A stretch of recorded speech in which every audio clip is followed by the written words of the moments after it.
In today's video, I'm going to teach you how to screen share in Zoom. Screen sharing is one of the most useful features in Zoom. Whether you're giving a presentation, teaching a class, or helping someone troubleshoot a problem on their computer.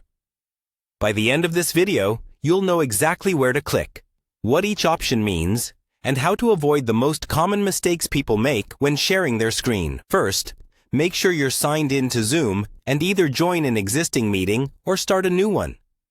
You can only share your screen once you're actually inside a meeting. After you've joined, move your mouse to the bottom of the Zoom window to bring up the meeting controls. If you're on a mobile device, tap the screen to show the controls. Look for the button labeled Share Screen on desktop or Share on mobile.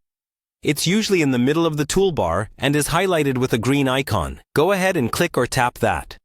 When you do, a new window will pop up showing several options for what you can share. On a computer, you'll typically see thumbnails of your open windows, like your browser, slides, or any applications you have running. You might also see options like Screen 1 or Screen 2 if you use multiple monitors.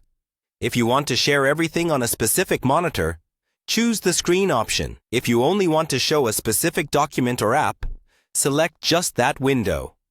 This is a great way to keep your desktop and private notifications hidden from others. Before you confirm, look near the bottom of this window for a checkbox that says Share Sound or Share Computer Audio. Turn this on if you plan to play a video or any sound that participants need to hear. Once you've chosen what you want to share, click the Share button. Now your screen is live to everyone in the meeting.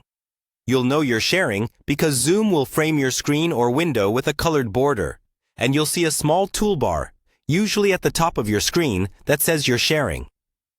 From here, you can move through your slides, websites, or documents as you normally would. When you're finished, move your mouse to find the toolbar again and click Stop Share. This will immediately bring you back to the regular Zoom meeting view. If you ever feel unsure, you can always stop sharing and start again with a different window or screen. With a bit of practice, screen sharing in Zoom will feel completely natural.